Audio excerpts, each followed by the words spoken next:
Hey guys. All right. So I was out here talking to myself like a crazy person before I realized I wasn't recording. I got to show you this little guy. I don't know if you can hear him purring, but I have got a buddy and he's awesome.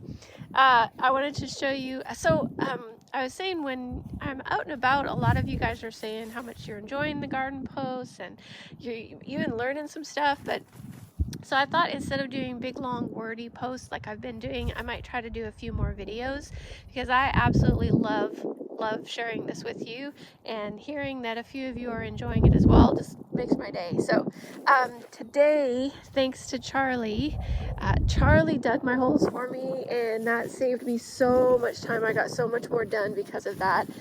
Charlie's awesome. So we planted these 3 Chapanel grapes today. And the pomegranate we replanted, I think that was last weekend.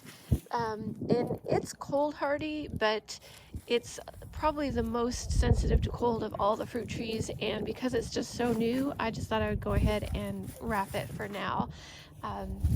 There's the chickens doing their thing, moving stuff around.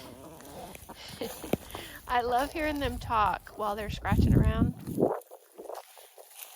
And I'll show you some of their scratching, which isn't so awesome, but that's okay. We're gonna figure it out. This is the peach tree that we planted, I think, a couple weekends ago. It was before the freeze, and we wrapped it, and that's what all that straw is. Wait, I gotta show you. This one's not getting enough attention, so he's climbing my leg. Ow, okay. Yes, thank you. Okay, this was the peach tree we planted before the freeze, and then oh, look at that. Yeah. Good digging. All right. It seems to be doing really well. I'm hoping it stays in dormancy because our weather is so wacky. And then beside that is the blueberry. And then kind of try to give you like a big overview. So if I turn over here, that's the garden plot where we've got some beds planted, some hay and manure that I threw down a couple days ago. This is our wood chip path, and we've got the beds marked with these little logs that were in the wood chip pile, which was awesome. So yeah, we just a couple of little chicken scratching blowouts, but actually there's only a couple, so that's really good so far. We'll see if we start to get any sprouts, what happens. The only other thing is right now, because there's nothing here, Puma likes to run across the beds.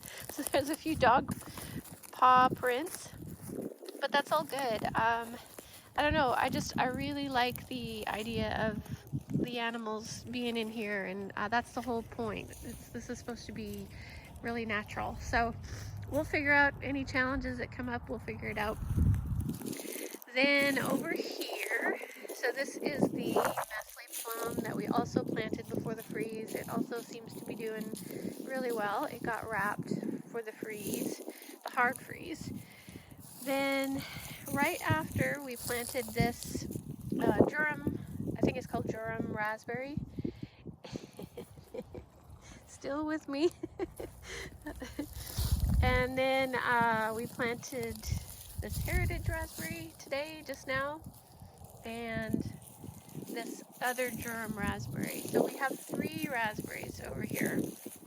And just to kind of give you a close-up of what we did, so once we dug down, kind of mixed the native soil with some compost, cameo shot here, okay, then covered it back up as close to the stem as possible with the cardboard to keep those to keep the grass from coming through.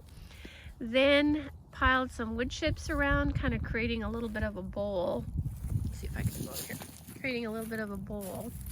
And then put the logs on top to keep the chickens from scratching the wood chips away and possibly getting at the root ball. So far that seems to be working really well. And yeah. So this is probably my favorite time of day. I think some people call it the gloaming. It's just peaceful and quiet, and the sun's going down.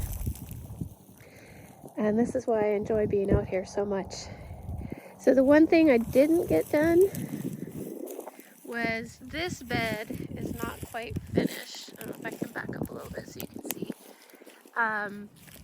It's probably about 60% done. It's like literally tripping me as I walk. Hi, bud. Hi. About 60% finished. So this is the one bed that I did a little bit differently. This is Maura Gamble, is a permaculturist in Australia, and she talks about putting your manure and your soil food under the cardboard instead of on top, and then the wood chips basically are a weed barrier as well as the cardboard, and it also just basically holds the cardboard down, but it all ultimately feeds the soil. So this is still about 30 to 40% uncovered, and that's the last of my wood chips. So I'm going to probably use every single bit of those wood chips to get this bed finished. And then the last kind of prep work thing before planting is I just have these 2 back corners of weed fabric to cover with wood chips, and then kind of the structure of it is done. So anyway, if you've watched this far, I hope you found it interesting, and if there's anything you want to see, let me know.